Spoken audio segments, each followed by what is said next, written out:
Well, Irish rock star Bono has teamed up with Africa's richest man, Aliko Dangote, to help over 2.5 million people displaced by Boko Haram's insurgency. The partnership between the two comes after aid agency warned of a growing humanitarian crisis in northeast Nigeria.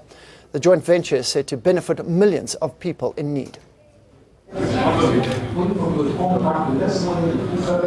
In a bid to raise awareness for the plight of people living in internally displaced persons camps and flooded areas, Irish-born rock star Bono and Aliko Dangote and the federal government are forging a partnership to raise funds for the IDP in the northeast of Nigeria.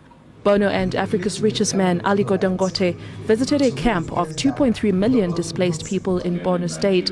The two met with Nigeria's Vice President Yemi Osibanjo at the presidential villa to explore the possibilities of a global partnership to address the humanitarian crisis in the northeastern part of the country through international advocacy. We know there's 50,000 kids going to die before the end of the year according to the UN, if they don't receive, I think they're looking for 300. We've only got $100 million in response so far.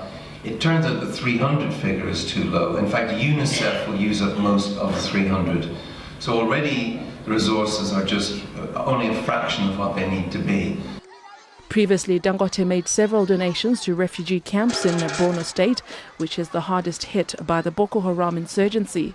In May, he announced a $10 million donation to the IDPs.